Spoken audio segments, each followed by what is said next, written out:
Good morning and welcome everybody. Thank you for joining InfoWater today for this webinar.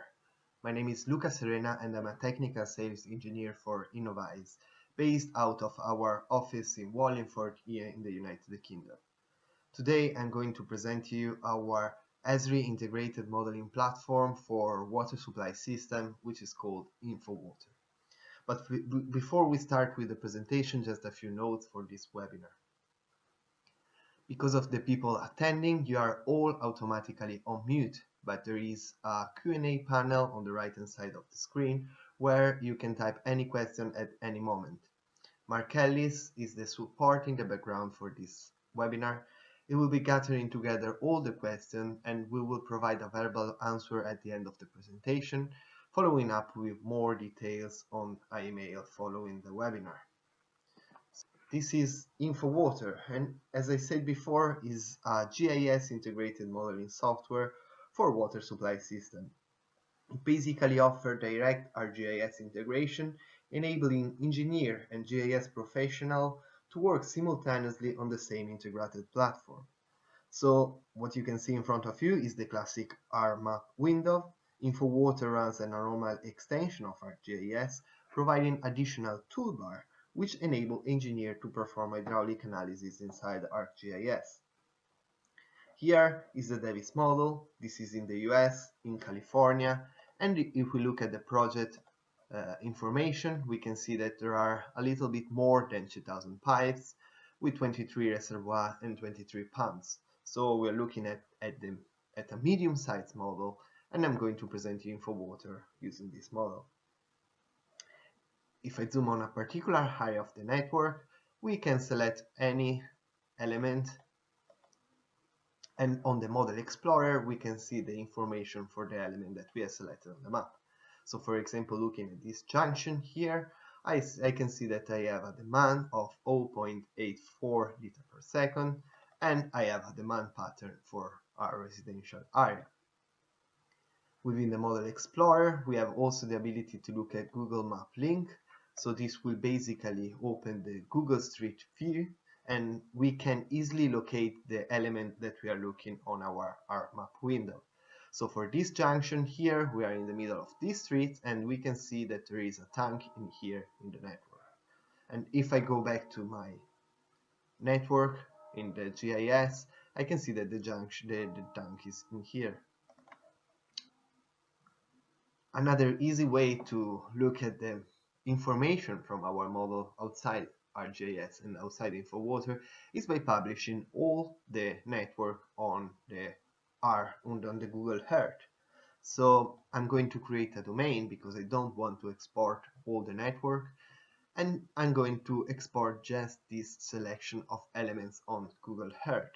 So with the InfoWater drop-down menu, we have the ability to publish to NetView to KML, and with this one we can select export domain only, and you can see here that we can also include the simulation result if we wish to.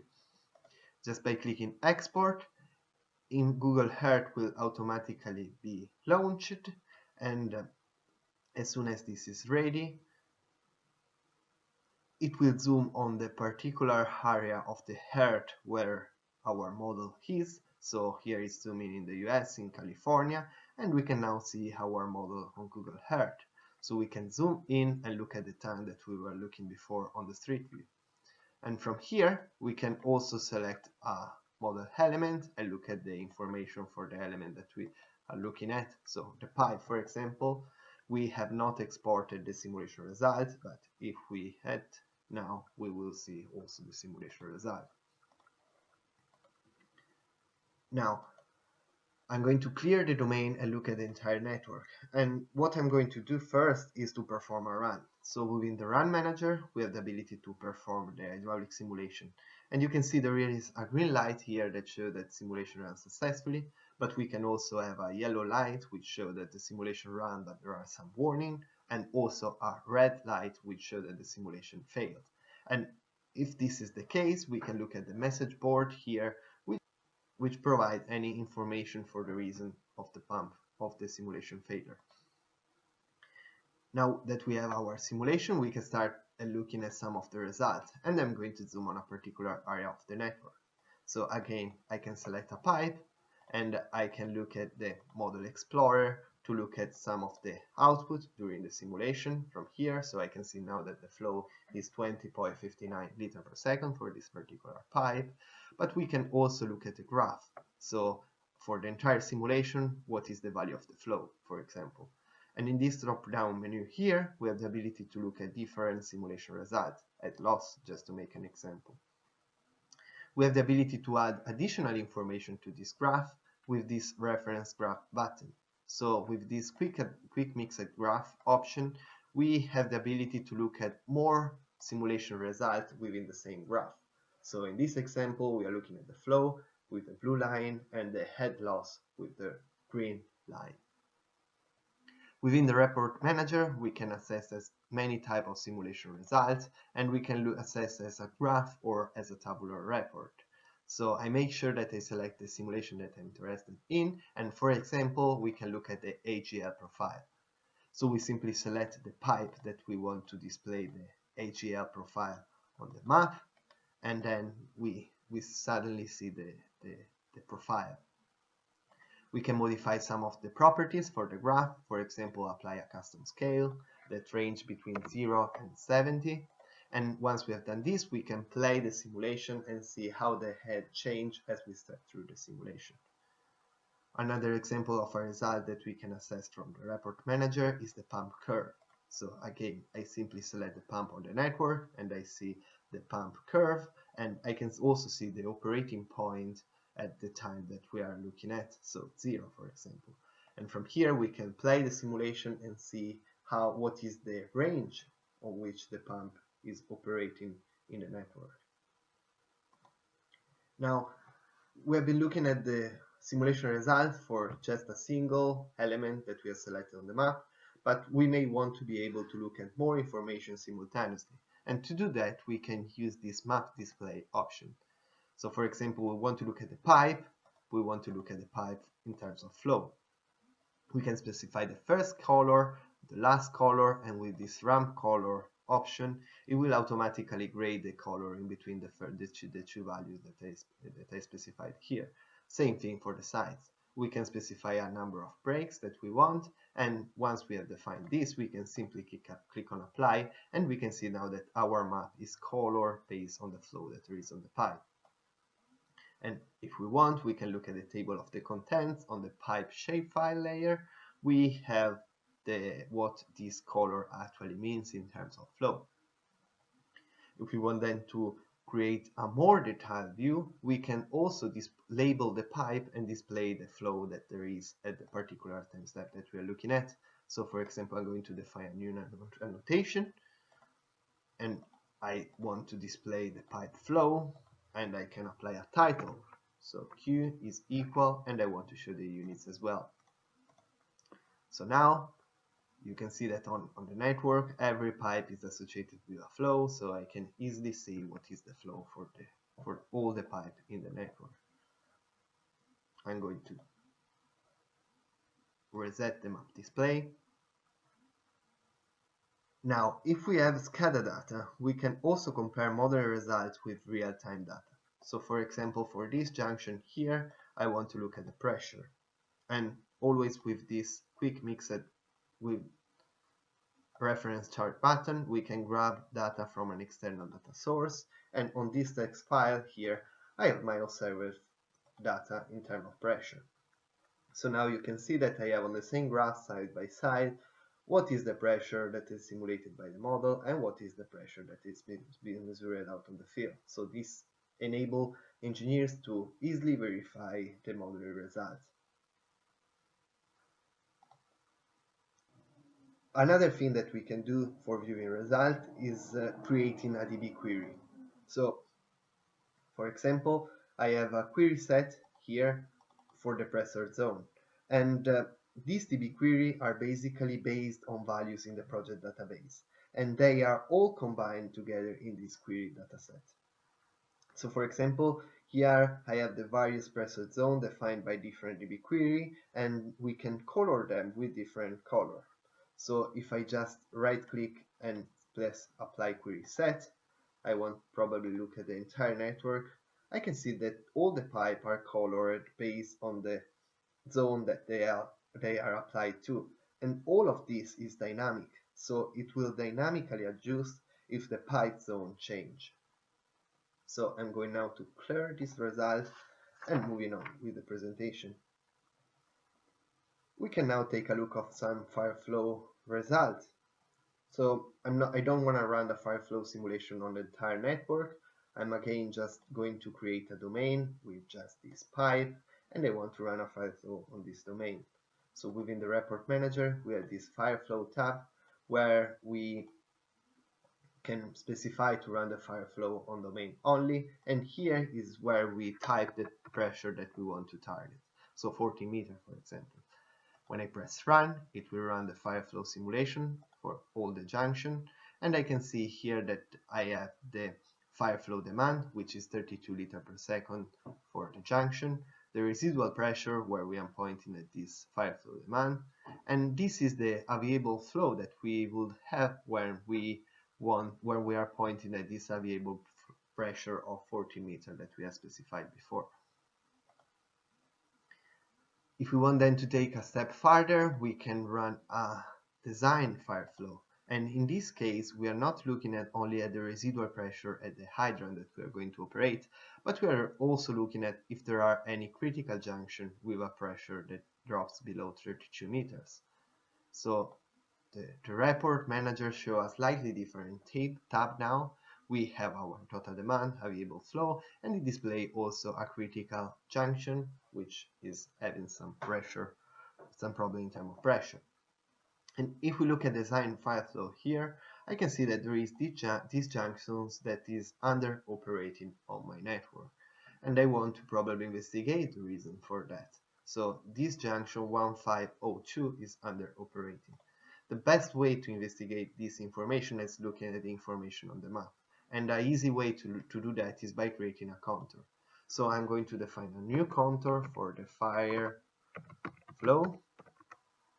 I'm selecting the simulation and I want to display the design flow. So I can see that InfoWater will automatically create the contour, and if I zoom on this particular area of the network, I can see that this is the junction that is under operating, so is limiting our system. And probably the reason is because we have this pipe that has such a smaller diameter, which may cause an issue if we should have to operate this hydrant for Fireflow analysis.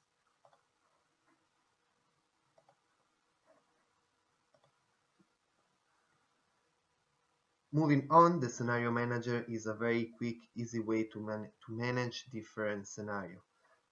So for example, I'm just going to create a copy of my base scenario and I'm going to call this max day. I'm going to create another copy of my base scenario and I'm going to call this minimum day. Now, in these two child of the base scenario, I'm going to change the demand.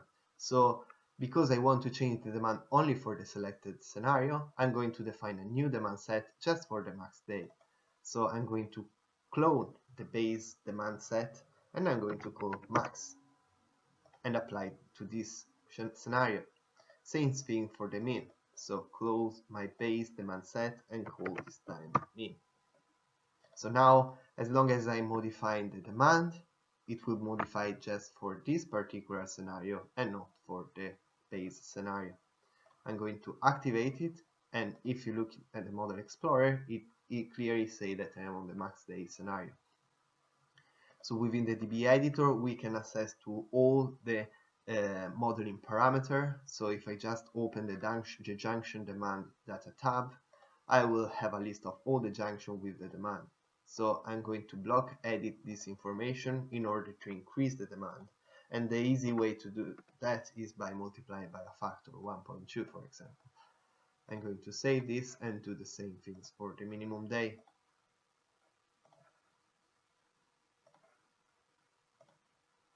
But this time I'm going to multiply by a factor of 0.9 because I want to reduce the demand.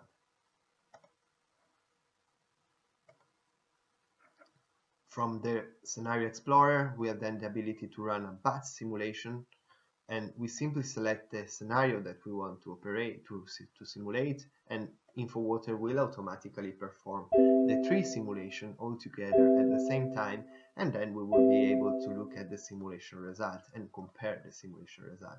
So for example, selecting one pipe in the network, we can see that the flow for this pipe is this one in this scenario in here. Always from this reference graph button, we can grab data from another output source, and here is where we select which source we want to display. So we are now on the minimum day. The blue line is the flow on the minimum day, the green line is the flow on the base scenario, and the red line is the flow on the max day scenario. We're looking at the flow, but we can easily change and look at the head loss, for example. So once we have our scenario, we have our model, we need to be able to bring in demands from our measured data, and we can do that with the demand allocator. So I'm going just to turn on this meter sale shapefile, and with the InfoWater we can open the InfoWater allocator toolbar. With this meter assignment, we can see to which junction the meter has been assigned, so we simply select the junction that we want to display, and this meter assignment window will automatically display to which junction the meter has been assigned. Now, in this case, in this example, this meter has been assigned to this junction because it's closer, but it may actually take water from this junction. So with the meter assignment junction, we can reassign a meter to the junction. We simply select the junction and the meter, and we can also review which are the meters that are assigned to a junction. Just reset the map display. Now, with the demand allocator, we have up to 7 different methods to allocate the demands. If we are using a meter sale shapefile, we can use a meter summation method. So we will provide a polygon for each junction, and we are automatically summing up all the demand imposed by the meter within the polygon and apply to the junction. Or we can easily apply the meter to the closest junction or to the closest pipe. But if we don't have a meter sale shapefile, we can use our polygon intersection or polygon extraction method, where we will basically have a demand area polygon that is assigned to a junction, and we will use our land use shapefile or parcel shapefile, every shapefile which contain a usage data, and then we can provide this water duty per unit area, and it will automatically compute the volume, the area of commercial area, for example, in this demand area polygon, and will allocate the demand to the junction. Once we have the demands, we probably want to make sure that our model is calibrated in terms of pipe roughness, for example. And this because the value of the roughness can vary by age of the pipe or by material of the pipe. To do that, we have a tool which is called calibrator, and the calibrator basically uses a genetic algorithm to run model simulation, model situation that will automatically calibrate the pipe roughness to match the measurement.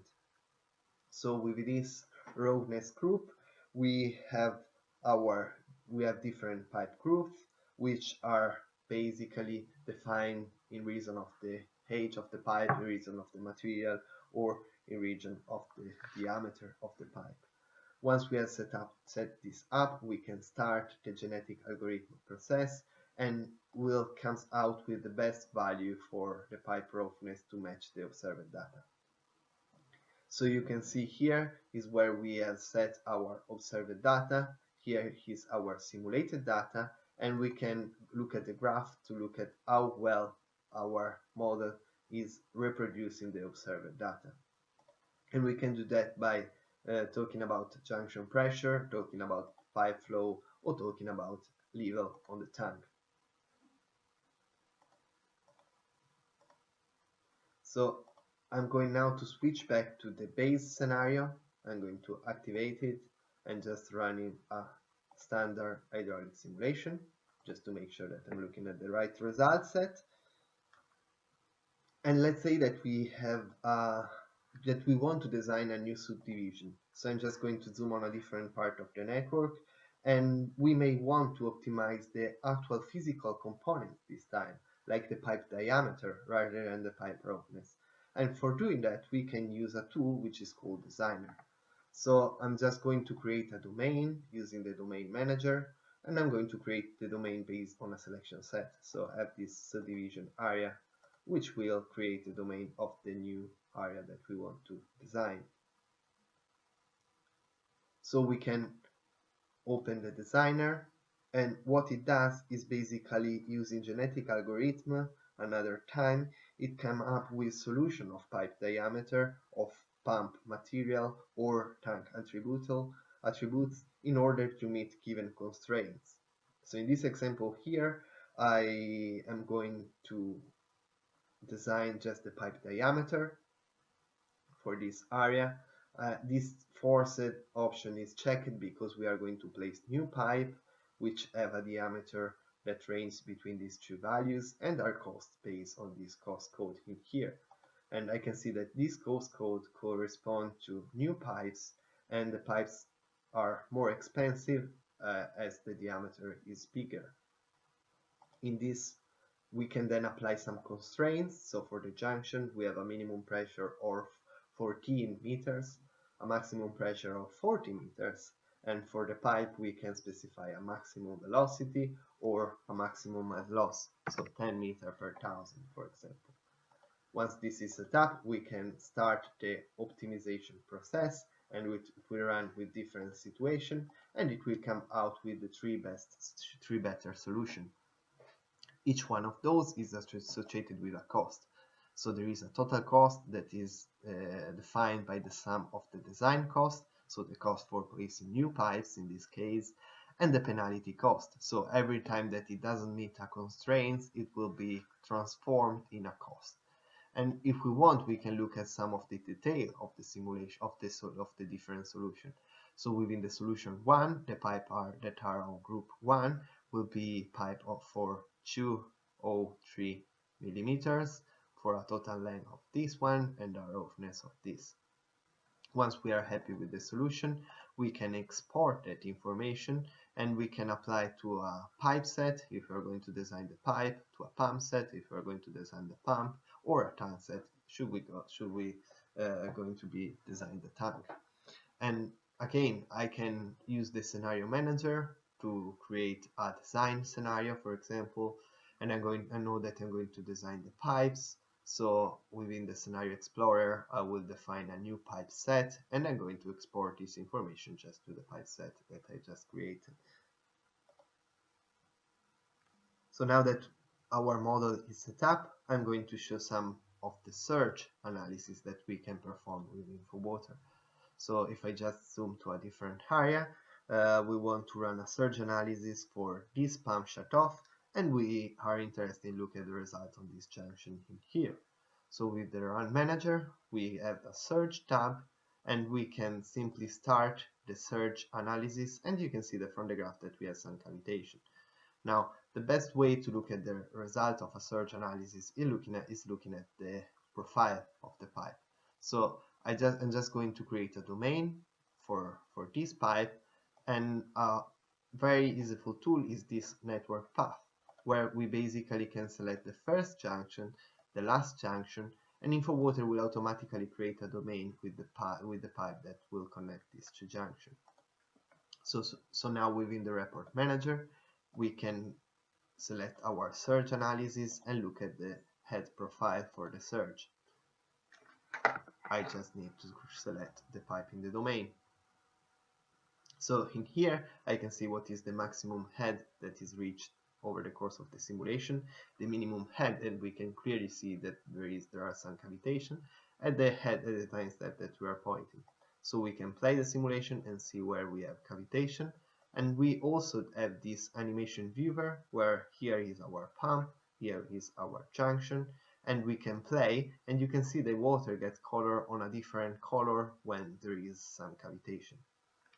And in this situation, of course, there might be some problem in the network. So with InfoWater, we have the ability to simulate some compressor surge control device that has already been implemented on this network. So I'm just going to activate them. So you can see that I have some surge tank. They are disabled for the simulation. So I'm going to block edit and activate all of them. So now if I try to rerun my surge analysis, I will see that I don't have any cavitation from this graph. And if I try to look at the same profile, so I just need to refresh it, and I can see now that the cavitation problem are disappear. There is only an exception here. So if I play the simulation, again I can see, or I can always look at the animation viewer to see how the situation is improving now. So we have some cavitation at the beginning, just right after the pump shut down, but the situation is much better than what it was before.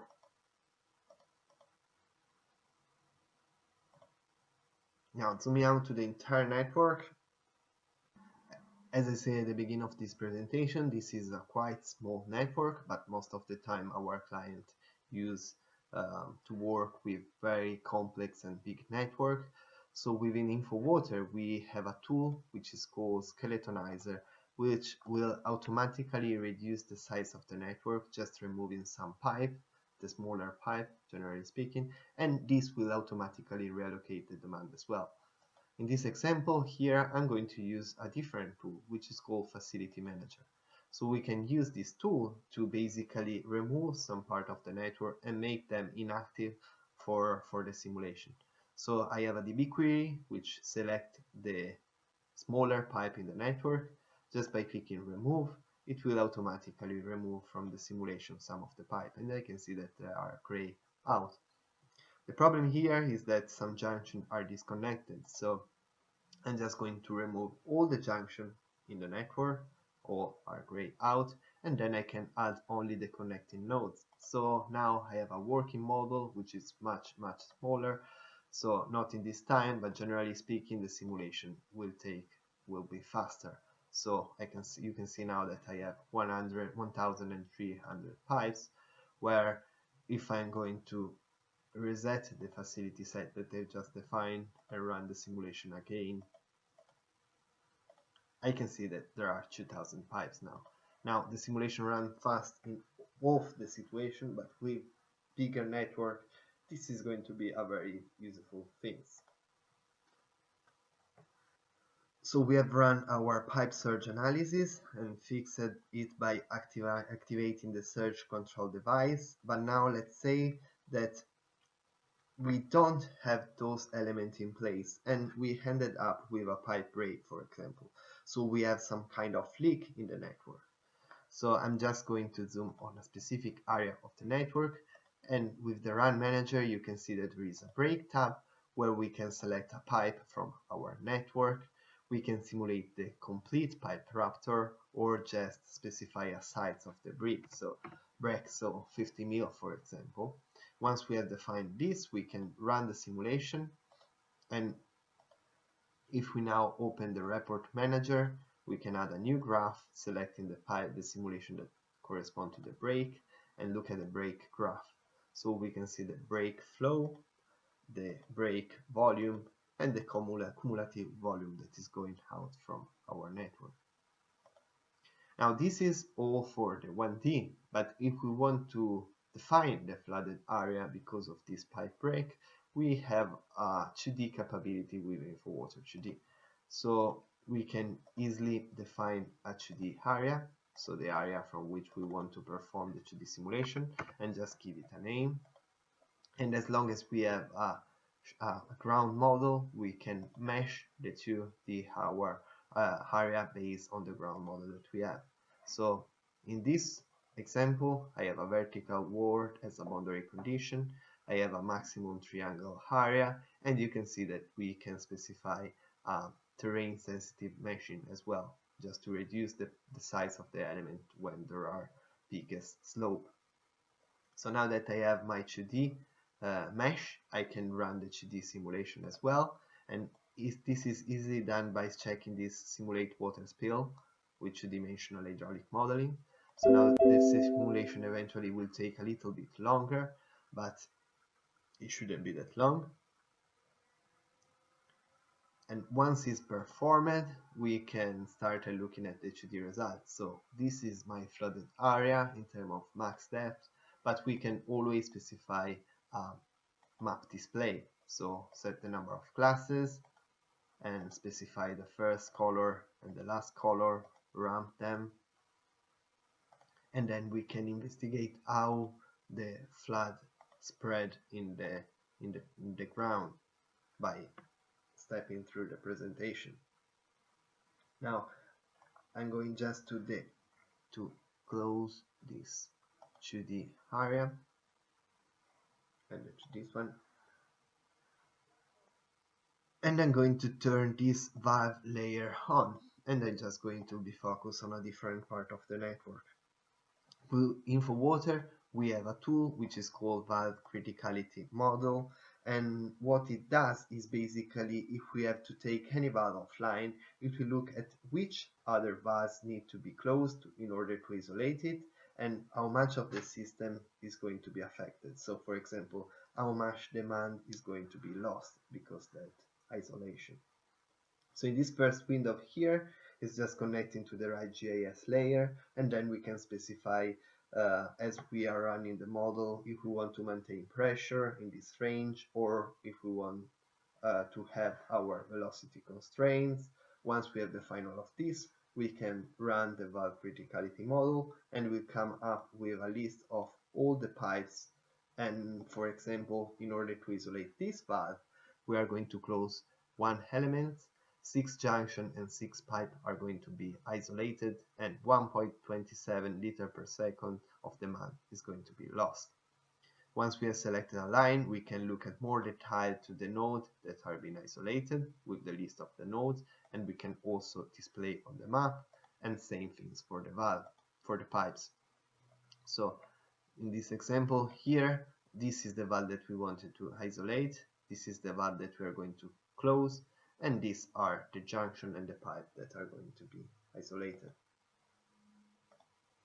Now, zooming on a different area of the network, again, I'm just going to switch off this valve layer to show you another tool, which is called the protector.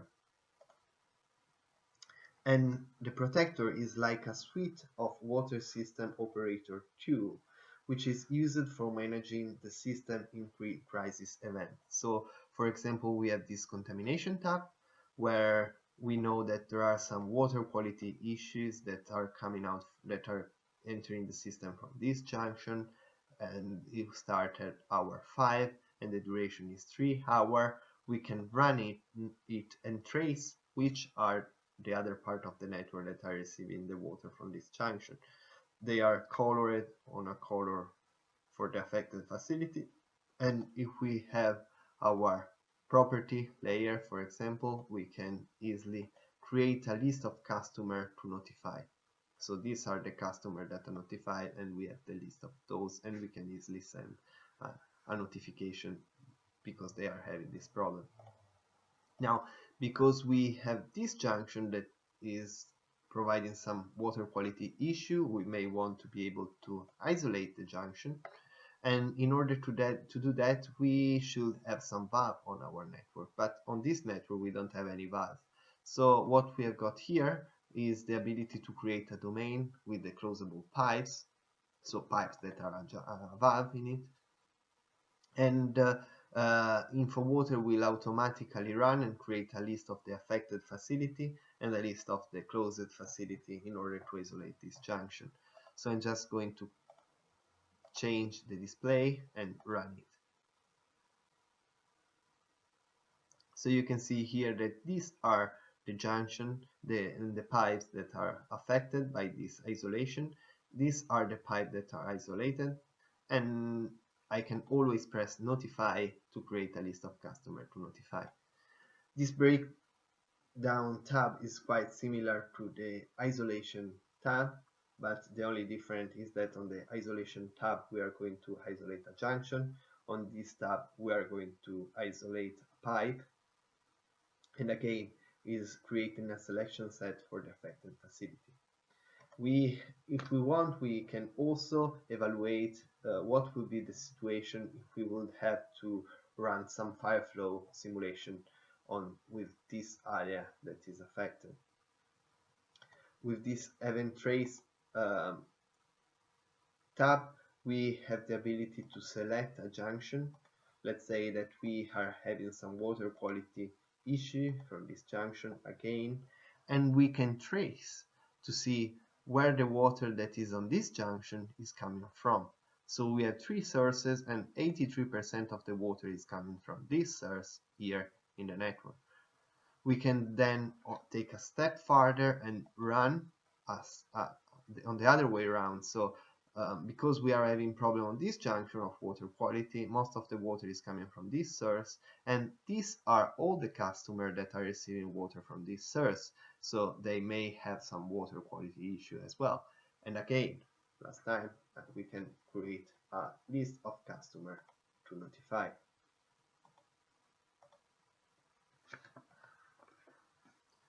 Now I'm going to zoom on a different part of the network and to show you that if we have to plan some flushing operation, InfoWater provide a very useful tool which is called InfoWater UDF.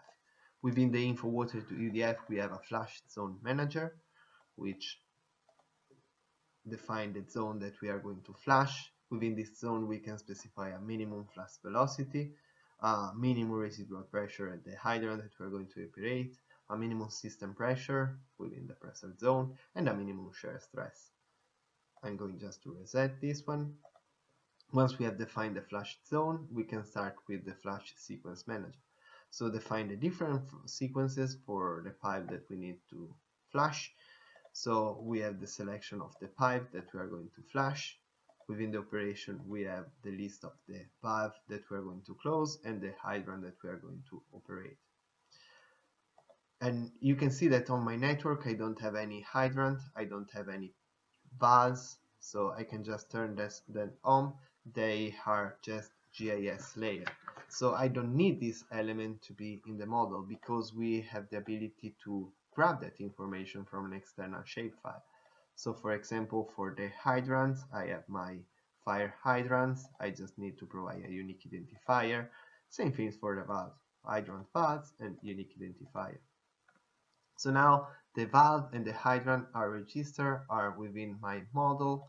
We have the ability to automatically associate the hydrants within a certain distance, and we have also the ability to auto-associate the valve, to auto-associate the paths. And we are going to do this just because we are using an external shapefile. Once we have done this, we can run our sequence. It will step through every single sequence that we have defined, and then we will be able to assess to the simulation result. So if we look at the parameter, we can see that there is a minimum flushing time, a desired flushing time. The desired and minimum flushing time are generated based on the number of turnover. So here I don't have a turnover, so total flushing time. We have the results for the pipes, so velocity in liter per second, flow in liter per second, shear stress, and critical junction. So should I have any critical junction with a pressure that is below the minimum pressure that I specify on the flush zone manager, that they will be displayed in here. And then we can easily look at the result within the map. So on the sequence 1, we're going to isolate, on the sequence 2, we're going to operate this valve, and I have a UDF operation valve and hydrant which show the valve that are open and the valve that are closed. The hydrant that is operated, you can see that is colored by green, and we can step through the sequences and see and look at the simulation result. Within the InfoWater UDF, we have also the ability to print a field journal which contain the list of all the sequences that we have defined, and this can be used by the flushing team out on the field to operate the system. So this was just a rapid overview, a quick overview of the main capability of InfoWater. InfoWater is a software that is very rich of capability, so it's quite hard to explain all of those together on the same presentation. Should you have any question, please write to Mark and we will provide an answer, or just write me an email at luca.serena@innovice.com and I will be more than happy to set up a specific WebEx with you to show you the main capability. Thank you.